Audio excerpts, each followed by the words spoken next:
football doesn't define me. Fame doesn't define me. Success doesn't define me. Victories and stats, none of that stuff defines me. The only thing that defines me is my Lord and Savior Jesus Christ, and just understanding that in the bad times, understanding that when everything's going good, it brings you back down to earth and understands that our goal on this earth is to get to heaven. All right, welcome to our quarterback room on ZenGame. I'm here with Noah Fifita. I usually do the long stats intro, but it's not the one I wanted to roll with for today. But I will give you a congratulations because big stats guy, and Pro Football Focus has you as the 9th best returning quarterback in the country. To get that accolade from their analytics after not playing a full season is a pretty amazing thing. You come in midway, no one has any expectation. You come in and play two of the hardest teams in the country and go toe-to-toe with both of them and really could have won both of those games. And then really it's all downhill from there. You played amazing the rest of the year. So that's an amazing honor. But instead I'm going to a different part of my background. I'm deep into numerology. We'll see if this is the first time my numerology comments don't get cut from our show. We're going to try today. And it's all about adding up people's birthdays. And then you find out what their kind of life path is or what their general attitude for life, etc. And did yours before we got on here, and you're a 4 life path like me, which is a very cool thing. So we have that in common.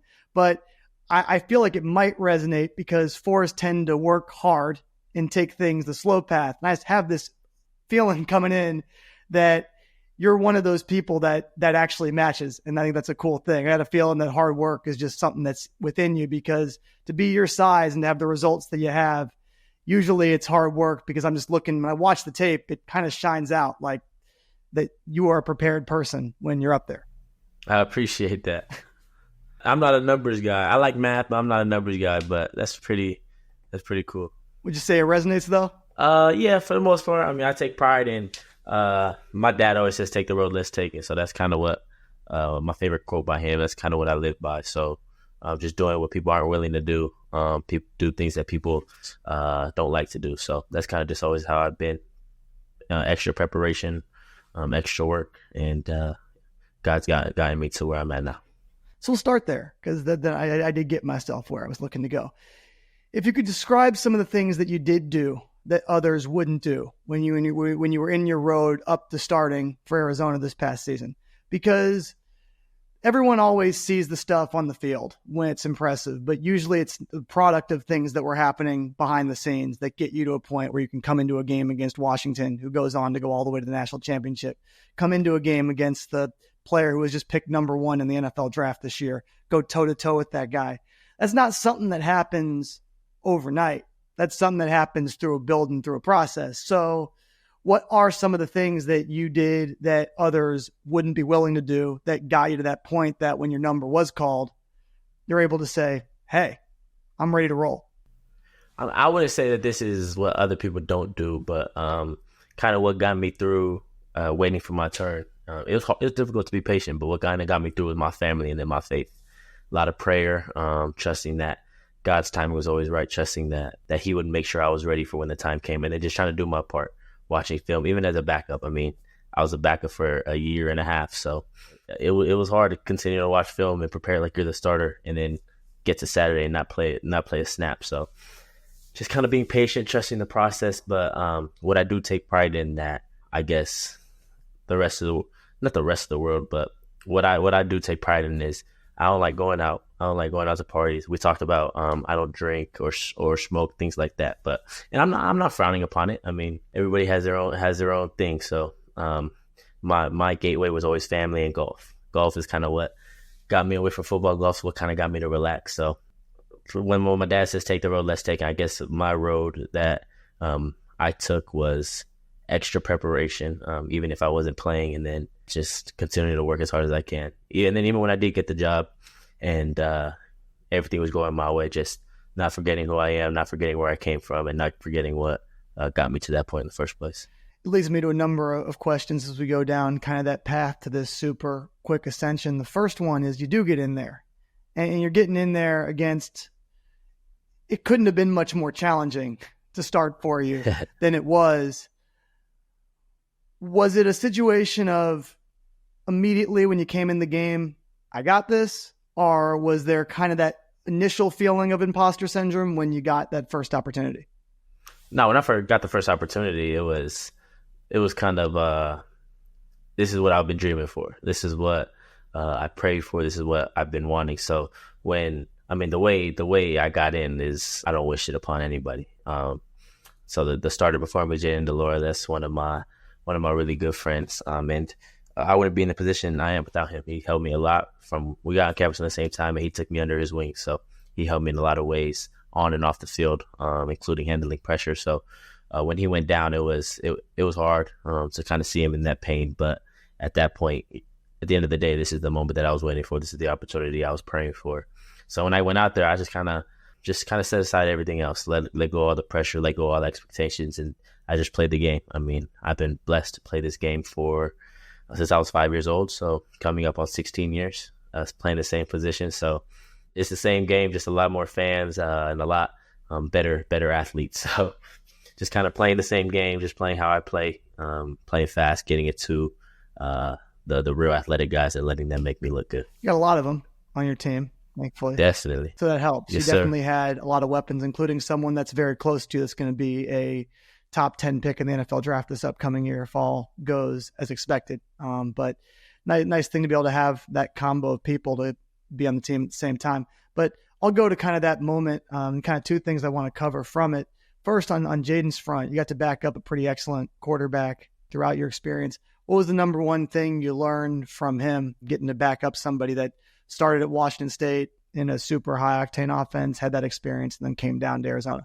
I learned just kind of how to prioritize. Jaden was obviously, he had a lot of success, offensive freshman player of the year before he came to Arizona, and just tons of success. So my true freshman year, his first year at Arizona, I believe he was like the fourth highest passing yards in the country. So just little things like that. Obviously, he had a lot of success. Obviously, he's a great player. So kind of just learning from him how he prepares, how he works. And then I think what he was the best at was having fun. He enjoyed it. And we were a little different. He's more vocal than I am on the field. I'm more mellow and just kind of just do my thing. But he kind of just showed me how to enjoy the game, how to understand that this is what I dreamed of. This is what I wanted as a little kid. So I'm living out my dream, understanding that, not making it bigger than it is. And when he did go down, you talked about it a little bit. What was that feeling like? If you have anything to describe it, had you gotten into a game prior to that point when he went down, or was that the first game opportunity that you had? Yeah, so my true freshman year, I played 3 games. So I was able to kind of keep my red shirt that year. But I got a drive against Mississippi State, and then I got some garbage time versus Washington, and then I got some the last quarter versus Utah in garbage time. So just no meaningful snaps. I played the first game of this past year, the third game of this past year, all garbage time. So kind of that was my first sense of real action. So that's why after the game it felt so good to kind of contribute to a win again. It was so long. It was so long before I had that feeling again. So it was a blessing. But a lot of emotions kind of went through concern, shock, nerves, and then all of a sudden you're in the game and you got to go take your team down and go take the lead. So it was a roller coaster of emotions for sure. And then, so you have that game, you go to win, and your first assignment is to go prepare for Washington? Yes, sir. That's a tough turnaround. Yes, sir. Yeah, and so now it's kind of ironic, too, that you think about your first game was there, and then now you got your formal when you guys play. Actually, will you guys play? No. Actually, you guys will not play. It hit me. You guys actually will not play Washington again this year, I don't believe, because of the conference game. Yeah, we're in different conferences. It's weird. That's just still getting to be a strange thing that I'm adjusting to, as I learned that yes, sir, that's a game that would normally happen. So it just kind of gets confusing. But it's got to be there's got to be some kind of weird poetic irony still to the fact that your first game is against Washington that you're starting, and then you go find this crazy offseason cycle of events that finds your coach now on the opposite side of that game. Yeah, I'm not a numbers guy, and I wouldn't say I'm a superstitious guy, but I do believe everything happens for a reason. I believe all coincidences are God's timing. So I guess that's interesting. And then there's a couple other coincidences that's been happening lately that's pretty cool. Talk about some of the cool synchronicities on them, because I'm a big believer in those also. And let's dive into some of the cool synchronicities. Yeah, I mean, I think the coolest coincidence is the fact that, as of right now, at least, is January 20th, 2024 is when me and T-Mac announced we were staying at Arizona. Went on the court at McHale Center and announced it. And then the national championship this year in Atlanta, Georgia is January 20th. So just little things like that is going to be real interesting. Obviously, that's looking far in the future, but that's definitely the goal. And to get there, we got to take it one day at a time. So we'll look at that synchronicity first, because that's a cool one. And so you have the announcement on the 20th, and now it's a little bit of a longer season because of the 12 team playoff. So it normally would be the off season, like when you made that announcement, was going to be the year anniversary, and an opportunity where you have every right to have that be a vision that your team could achieve. You have all the talent in the world. Even if you just look at you and T-Mac alone, and some of the accolades by Pro Football Focus, say you're not a stats guy, but you're the number 9 returning quarterback in the country, which you could go easily prove wrong that you're number 1 this year.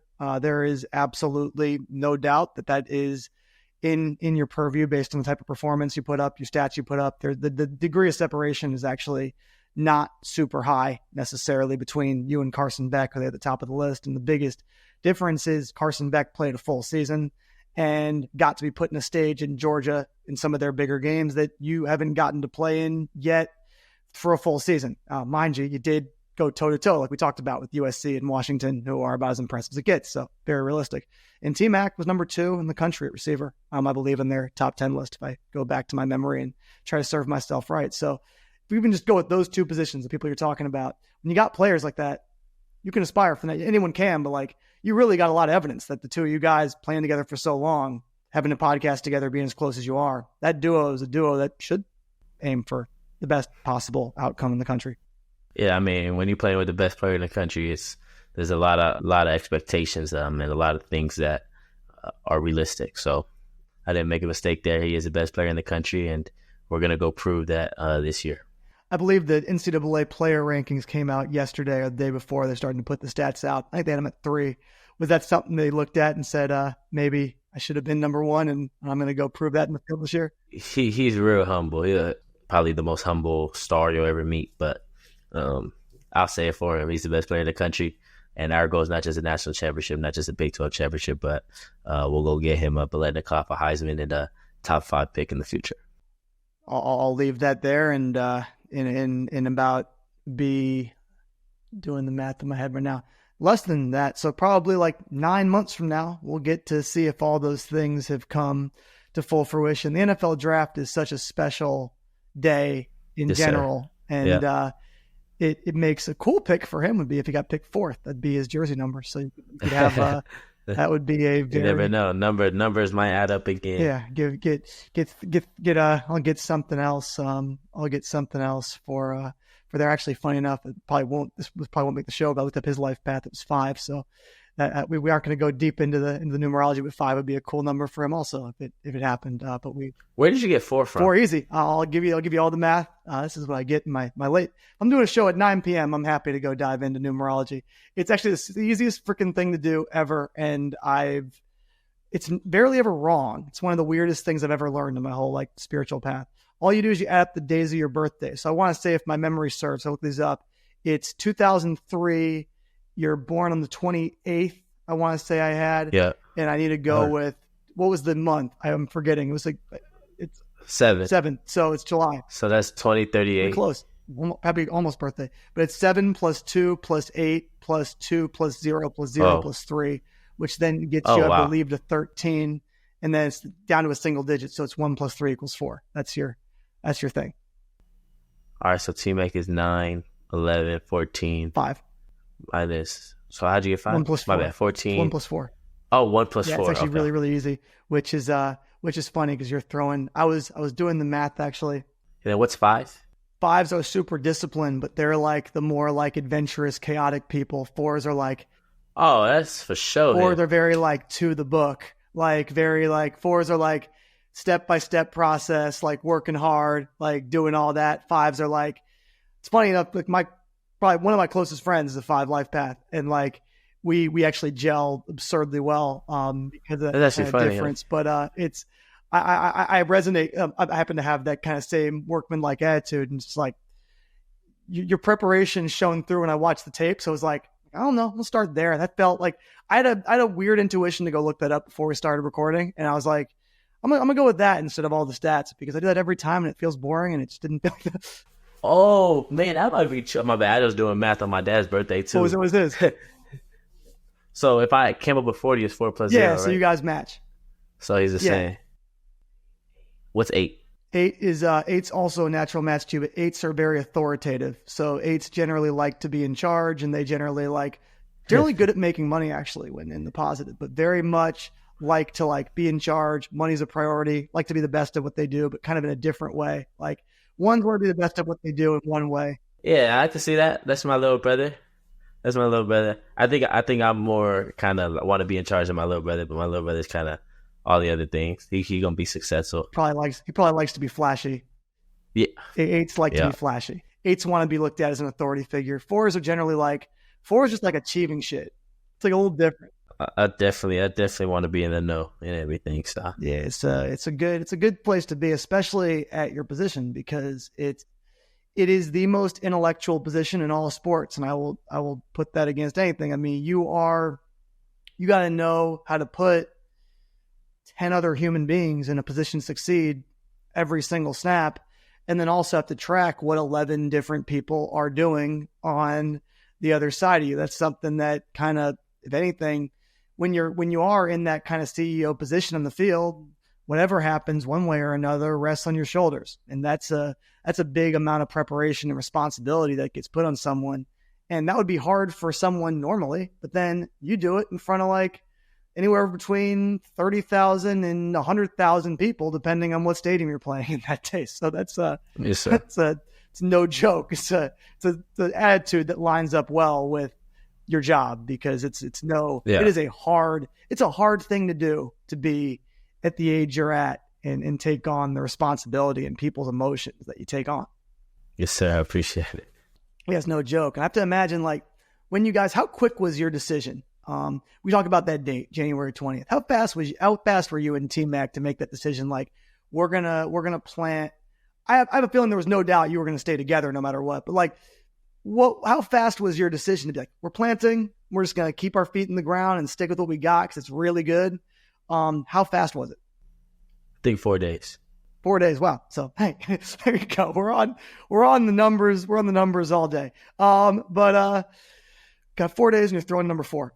But that's a cool thing. And what kind of, how'd those days transpire in terms of it's really that's a hard thing to kind of just navigate, because there is so much uncertainty in the current landscape of college football. And I got to tell you, your old coach handled that about as well as anybody I've seen handle it in the media in terms of how he explained the whole thing, because as hard as it was, he was very honest and said, hey, I had 20 staff members. He got paid double the salary. And I mean, as difficult as the whole thing is, that's a lot of people's families that he was able to explain, hey, this is a tough situation, but that's a lot of weight for someone to say, hey, all the things, how do I tell 20 people I'm not going to go change their lives in that way? But that doesn't make it any less easy on you, because you got all these people who were so instrumental in your growth, your development, going to a new place, and you got to decide what to do in such a short period of time. Yeah, it was a roller coaster for sure. That was kind of probably one of the harder weeks of my life. But I can't tell everybody else's story, what everybody else was thinking. I can really only tell mine. But I'll start by saying I have no hatred, no animosity towards Coach Fisch or anybody that ended up going to Washington. Like you said, he had an opportunity to change his family's, but also his coaching staff's family's lives. So why not take that opportunity? So like I said, no hatred towards him. I respect him for so many things. He took a chance on me, trusted me when nobody else did out of high school. Then he did it again once I got to college, over and over again. So, like I said, I wouldn't have the success I had last year, and I wouldn't even be at Arizona if it wasn't for him. So I give him a lot of credit. And but our situations were different. I don't have a family I need to take care of. I'm blessed with a father who works extremely hard. He's a 4-2, I guess. So he works extremely hard. He's our provider. So I've been fortunate enough to never never struggle. Money was never an issue for me. So with that being said, money wasn't a motivation for me either. So I wasn't interested in NIL. I wasn't interested in the portal. I was more interested in the relationships, and I had an opportunity to have a relationship with the coaches at Washington, or an opportunity to have relationships with the players at Arizona. So that's kind of what made it so difficult. I'm a big relationships guy, and at the end of the day, our relationships in the locker room kind of prevailed. But just to kind of put into perspective of my story, we got the news on Sunday, January 14th, that Coach Fisch was leaving. And we got it. We saw it through social media and all of these things. So that made it even more difficult. From that point on, me and T kind of spent every day together, just kind of deciding what we were going to do. Our minds were racing. We didn't really have, I didn't want to make a decision off of just kind of what was happening in the moment. I just kind of wanted to take a couple of days, let my emotions die down. But that was Sunday. My mom flew in on Monday, unannounced. I didn't even know she was coming.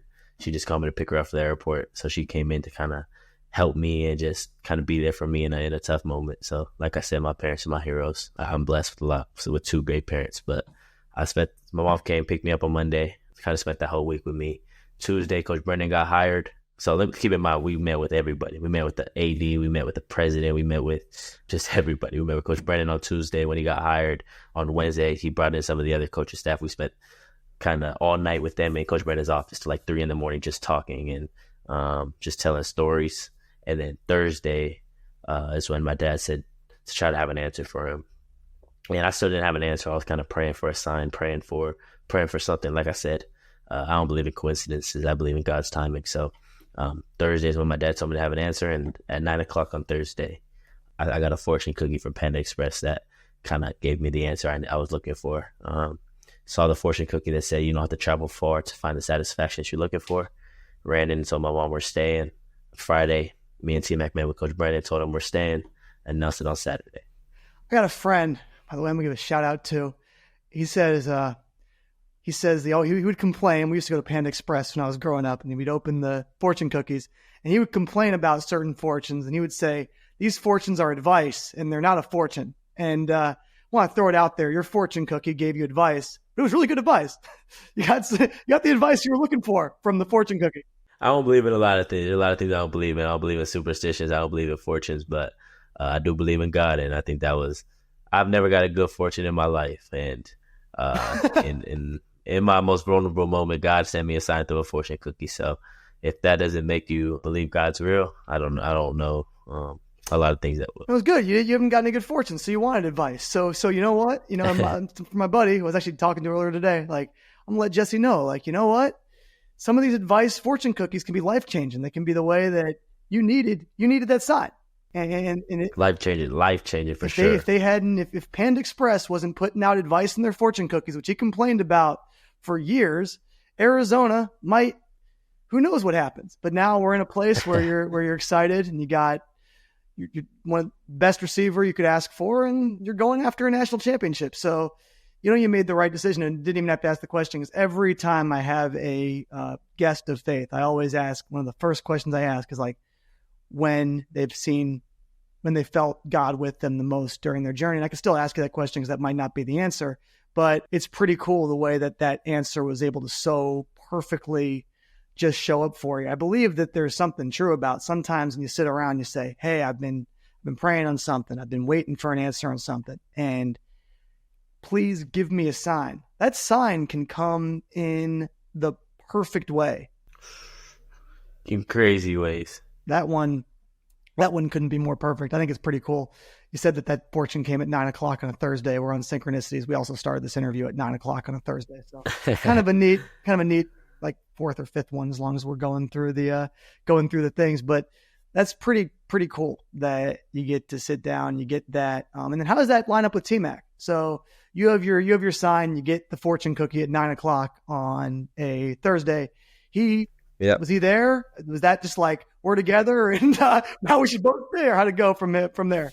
Yeah, I can't really speak for T, but he's, like I said, one of the most humble, one of the most loyal people you ever meet. So once he's committed to something, he's gonna see it through. So our stories were a little different. My first instinct was to go to Washington. From the get-go, he wanted to stay at Arizona. So we knew we were going together. That was kind of always the plan. We just didn't really know what we were going to wear and what we were going to do. So, like I said, he kind of knew the whole time. I don't know when he really made it official that he was going to stay. I know his mind was racing a little bit too, but I called him Thursday night and I told him, let's stay.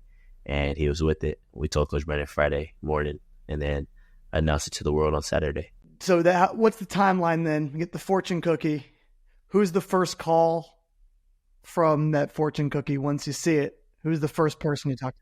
My mom was here, so I went to her right away, told her, and that's probably the first moment of confidence and relief I had that whole week. And then my mom was just happy. She didn't really care what I did. She wanted me to stay in Arizona, but more importantly, she just wanted me to be happy, wanted to kind of stress and the weight off of my shoulders. So went in here, told my mom. Right after that, called my dad, and then from there on, now we're here. And it was one of those things where, I think throughout you just knew that was the plan. But sometimes it's being able to sit with all of those other possibilities that can get you that confidence in the plan. And sometimes you don't need it. In the case of T-Mac, where it sounds like he knew right away, but it was probably helpful for him to get that call from you and say, hey, like I saw what I needed to see. I've sat with this. I explored all possibilities. And I'm sure it's helped you, right? In this past few months that you had the opportunity to sit down, pray about it, be present with it, feel all the feelings on all sides, and get to really know that this was the right thing for you.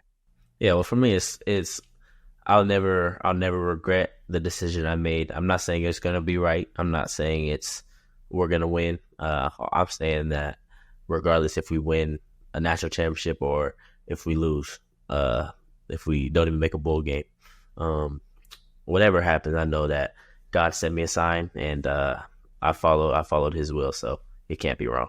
I was actually gonna challenge that. Like, you, based on everything you said, and I believe it too, that it's right, actually. Like you don't need to say you don't know if it's right, because I think you do know is right. Like once you get to sit with that in your heart and you know that that's the plan, that's what you're here to do, is to be the quarterback at Arizona, and whatever that is meant to be this year, it will be. But yes, sir. What's in your control is to go shoot for the stars during that experience and see what comes from it. Yes, sir. And that'll be a heck of an exciting thing to play out. So you get the whirlwinds over, you get to commit.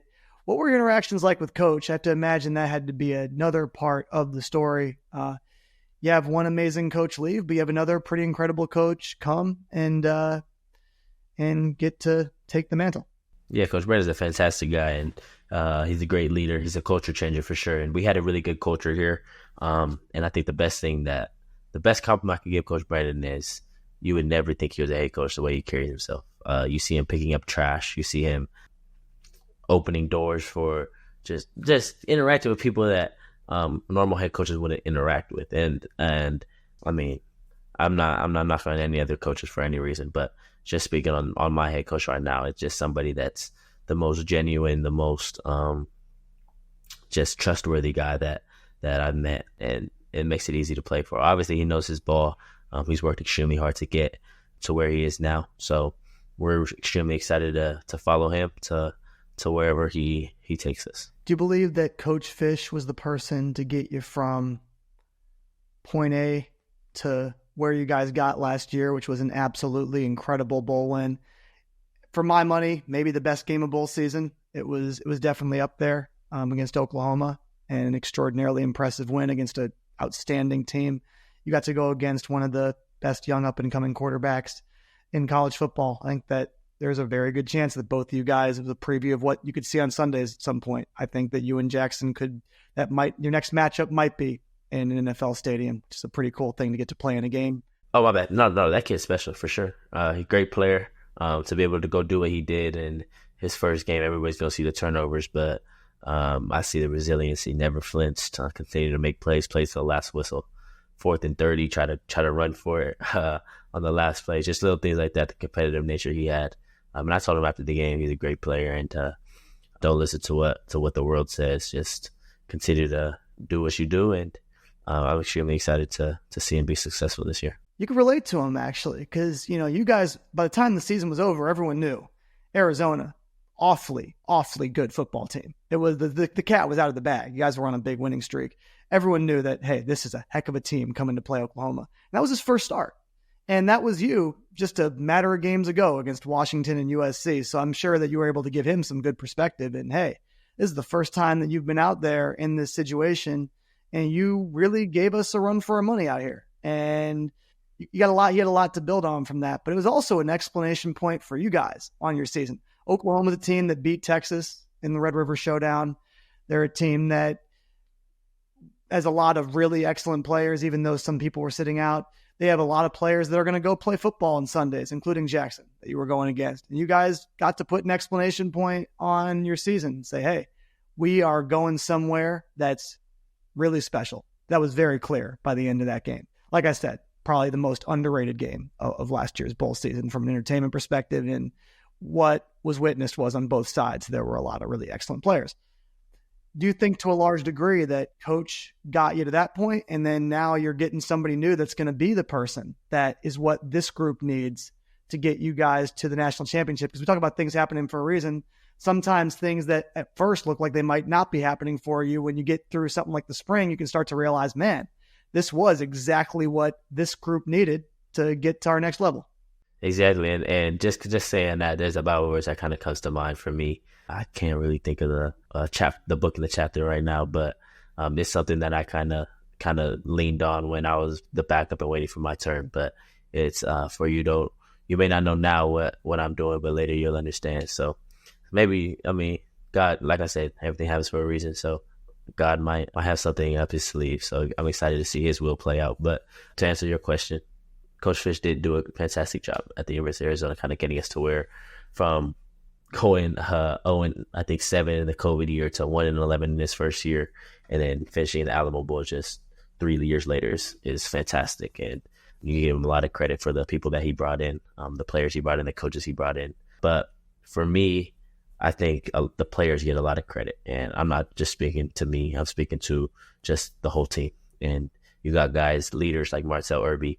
And Martell Irby is probably, when people talk about our culture, and I believe we do have probably one of, if not the best culture in college football. And Martell Irby is kind of the kickstart of that. He came in and kind of built that. And then the Polynesian players get a lot of credit as well, because we come from a background of love and loyalty and family. So that's kind of what we instilled in this program. And so I give the players a lot of credit for not just their play on the field, but for kind of creating the culture that prevailed throughout the year. Every time something bad happened, the whole team were resilient enough to continue to trust each other, never turn on each other, and they provided a lot of wins. So I give a lot of credit to Coach Fisch and the coaching staff, but I give a lot of credit as well to just the players of the team last year. They're the ones that kind of set the foundation for what this program could be in the future. And Coach brought a good chunk of those players into the program. So yep. He was the right person to go get this thing started, came in, and you look at all the Polynesian players that are on the roster. What was it that he was able to do to connect and go make that bridge to be able to bring so many incredible Polynesian players to the University of Arizona? Because without all of you guys, I don't think you'd be in the position that you're in right now. 100%. If anybody doesn't think Coach Fisch was the right person for the Arizona job, they couldn't be more wrong. But I think bringing in a lot of Polynesian people, you just got to get it started. When it comes to Polynesians, we're always going to lean on other Polynesians. So you just got to get it started. He got it started with my class, bringing in me and T-Mac and Jacob Manu. It was fantastic. Probably the best linebacker in the Big 12. Brought in another first-round pick from Hawaii, Jonas Vainao.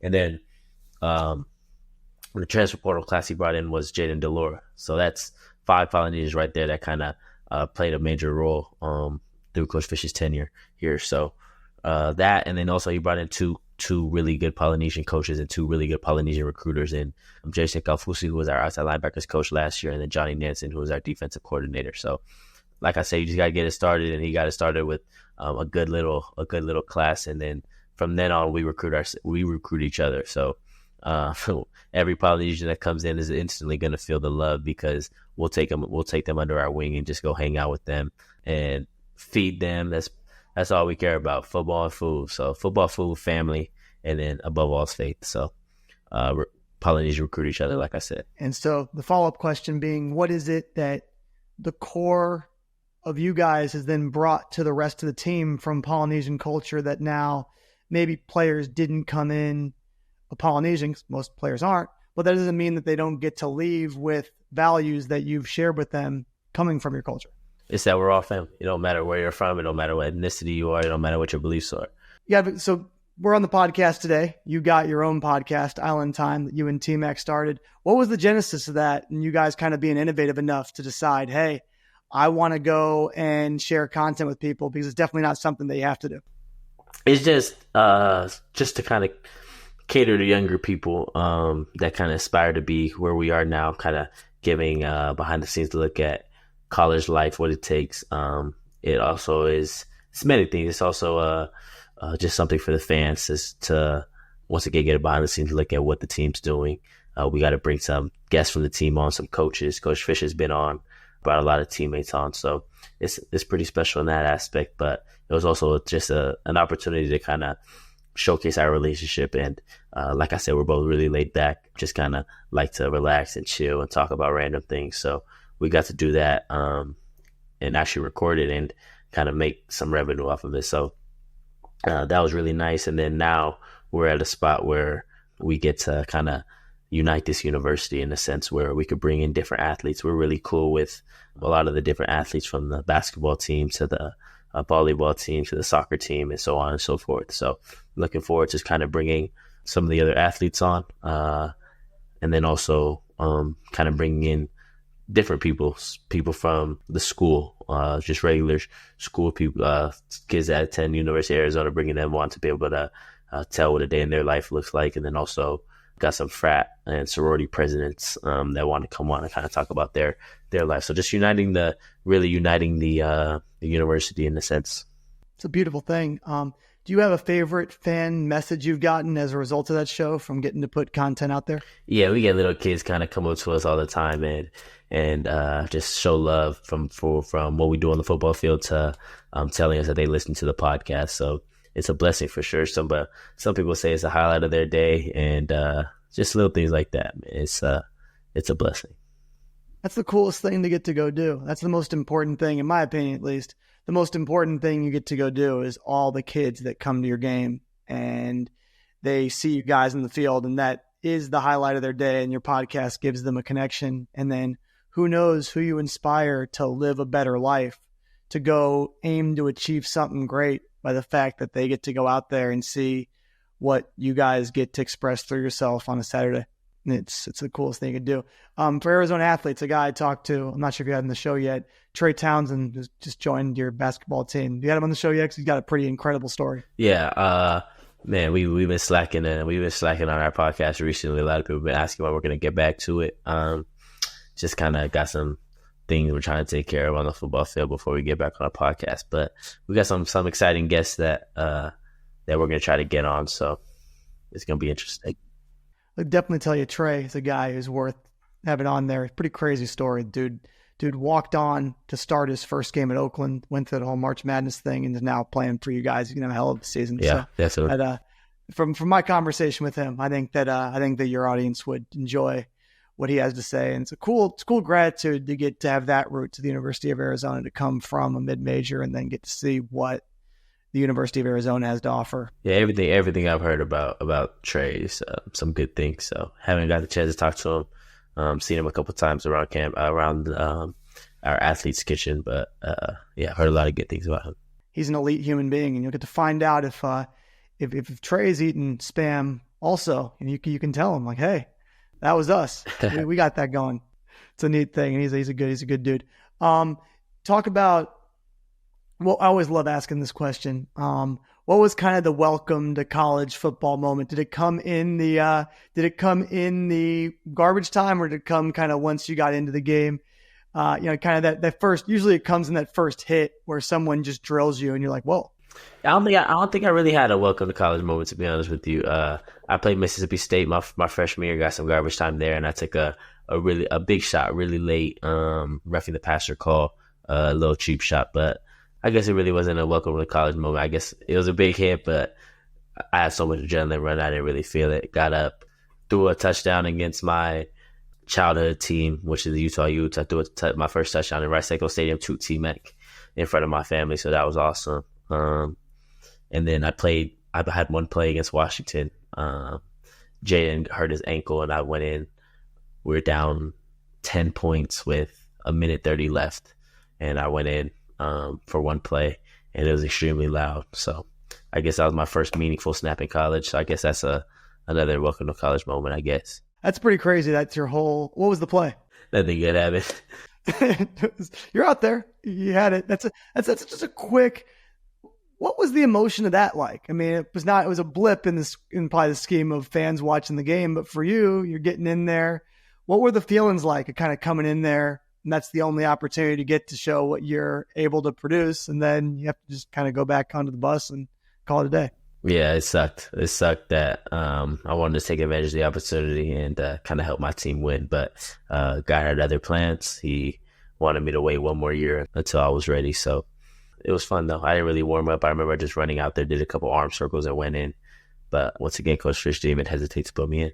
Kind of closing thing I really want to touch on rest of the way here is just some kind of faith-based questions and and cover that area, because anytime that I have the opportunity to talk about that, it usually ends up being a great conversation and inspirational for people.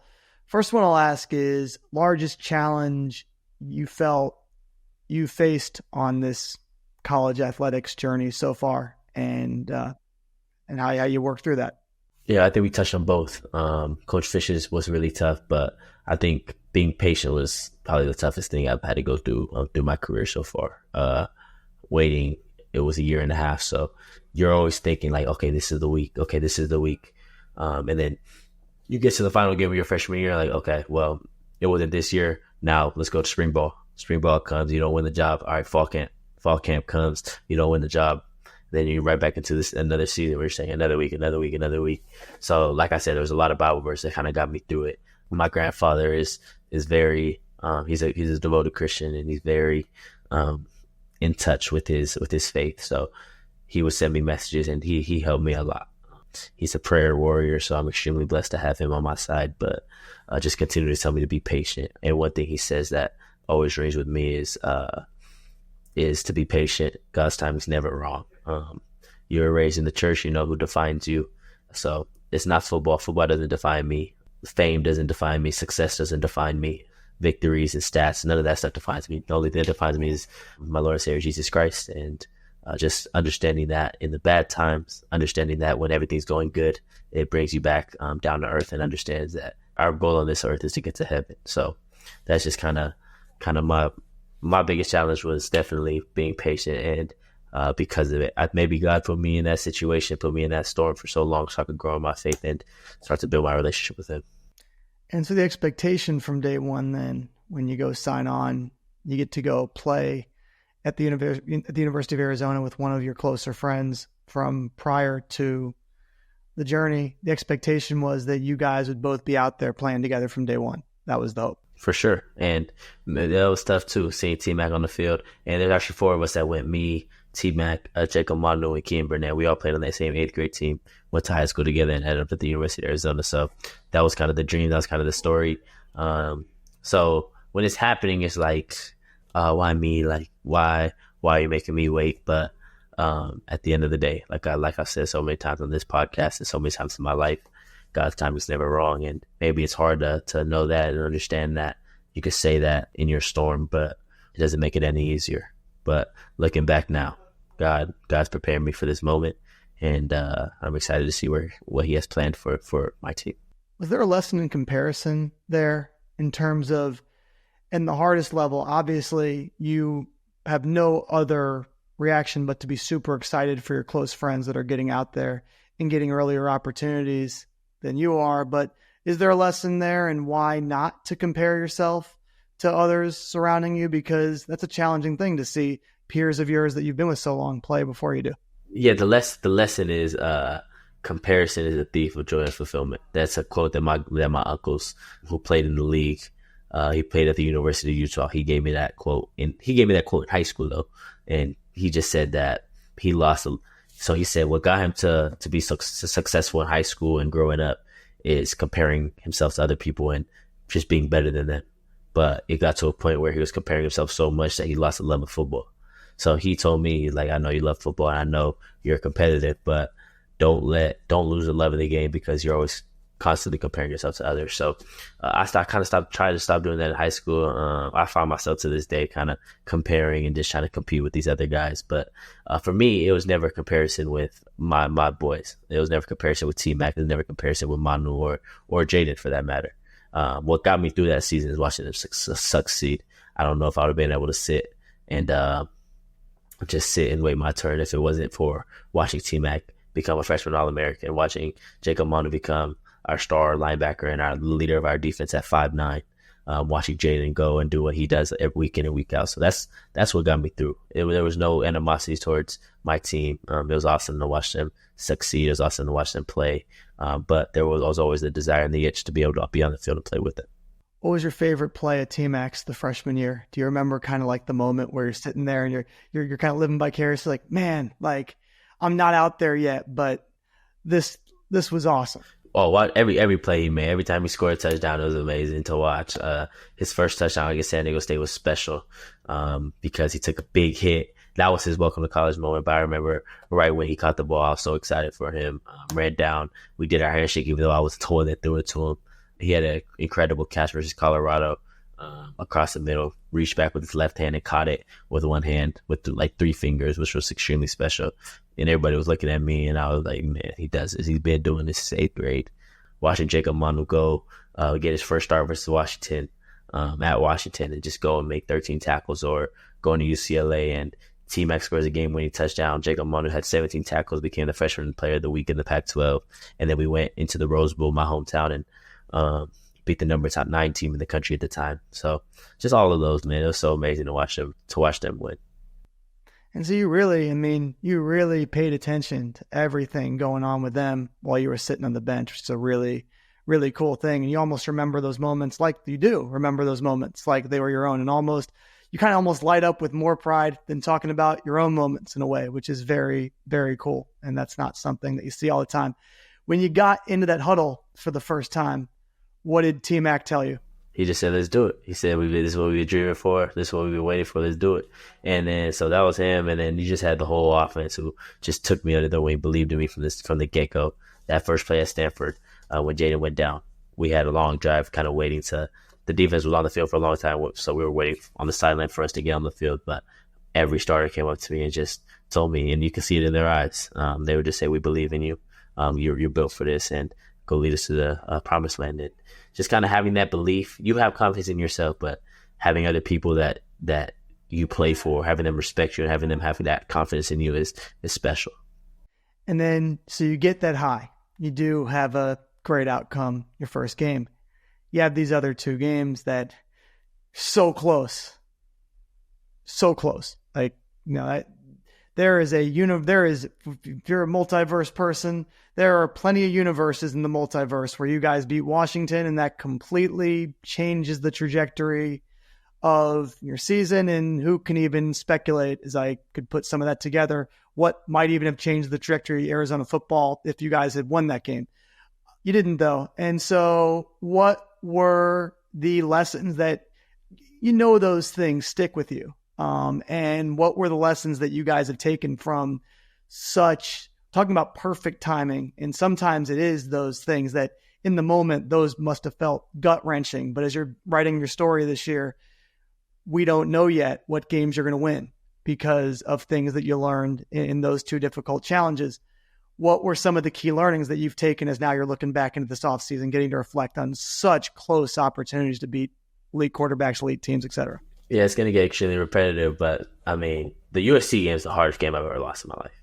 My first road start, back at home in my home state, my whole family was there. We probably had 200 people there watching the game. And this is what you're dreaming of. You're playing top 10 USC, Heisman Trophy winner. At the time, he was projected to win it again, first overall pick, and you're playing them at their house. And so it's like a dream. And then you go up 17-0, and all of a sudden you lose. But we learned a couple lessons. We weren't prepared to win those 2 games. I wasn't ready versus Washington, and our team wasn't ready to beat USC. I think we needed USC to be able to we needed the USC loss to be able to project us to what we did, which is a 7-game win streak, 1 out, didn't lose at the USC. So that USC game, we learned a lot. I learned a lot about myself. We learned a lot about this team.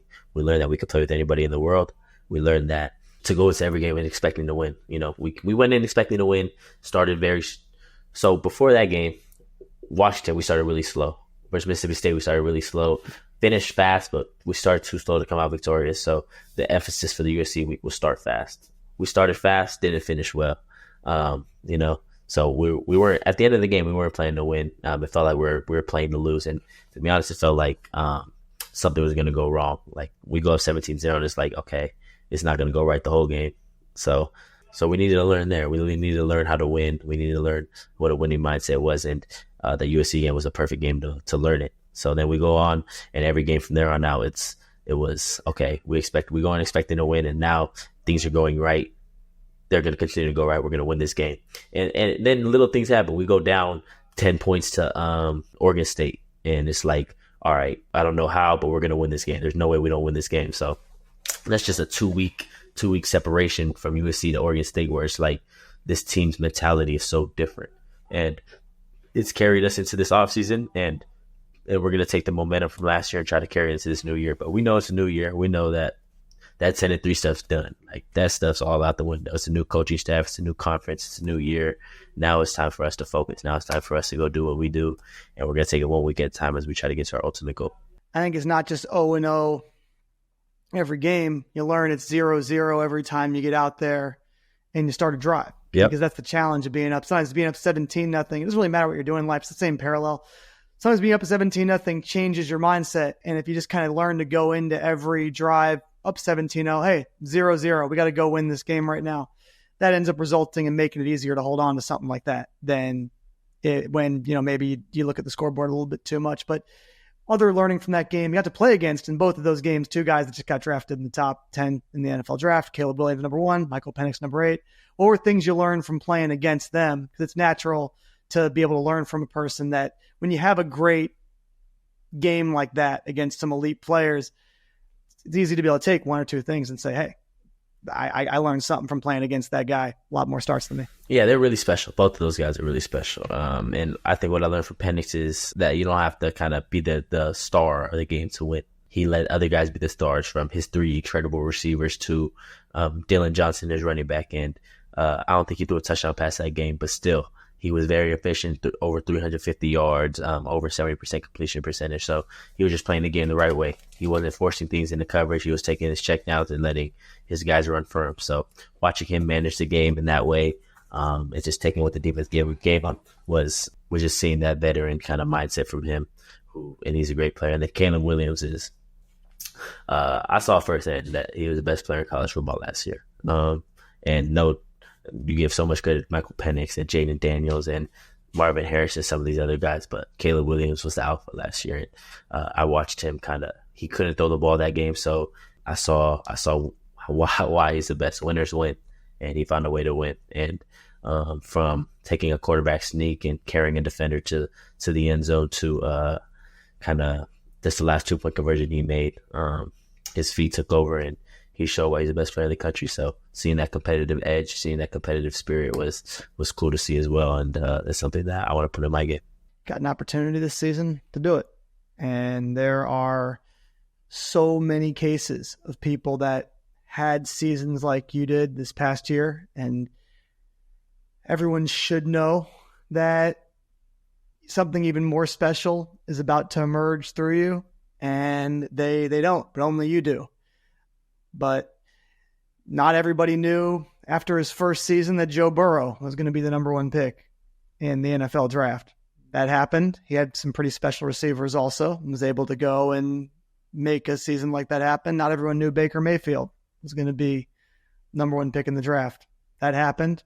Kyler Murray, same thing in the preparation up to his final season. So you've got the models out there kind of before you of guys that had excellent seasons, excellent pasts in college football, that when people are making their mock drafts, they didn't know that was going to come through. So getting the opportunity to play against 2 guys that have had achievements like that has to be helpful on your path to get to sometimes it's seeing them on the other side and losing to them first that allows you to be that player the next season when you come back, have your spring workouts and put all your stuff together. Yes, sir. That'll be an exciting thing to get to go do, which will lead me to kind of my final thing I'll ask today, which we've covered before, but I think it's a great way to close the show. If you were to manifest the perfect season this year for you from now in July to end of 2024-25 season, because we want to be playing in 25, what would it look like for you? 12-0, Big 12 championship, college football playoff appearance, and then in this order, Fiesta Bowl in Glendale, Arizona, or Rose Bowl in Pasadena, California, going to either the Final Four, which is either the Orange Bowl or the Orange Bowl in Florida or the Cotton Bowl in Texas, and then finishing it out on January 20th, 2025 in Atlanta, and going and winning whoever we get to play that game. And not that it matters, but we'll just have fun. Who are you playing January 20th? It doesn't matter. It doesn't matter who's on the other side in your movie. The opponent is irrelevant in this movie script that we are writing. I'm gonna paint the picture, and I might just keep it in the archives just for fun to have it documented. Is there a play? Is there a moment? Is there a scene from that movie, the national championship game, that you could throw in your head just for fun? Yeah, the confetti falling, Arizona on the field, my family running on the field, and then us holding up the national championship for the first time in program history and taking it back for a parade in Tucson. Couldn't be much more beautiful than that. It's been awesome having you here on the show today. It's been great meeting you. I feel very grateful to have gotten to do this interview and to have been a part of documenting part of the story. It's been extraordinarily special already, and I'm excited to see what's expressed through you this season. I appreciate you. Appreciate you having me. My absolute pleasure.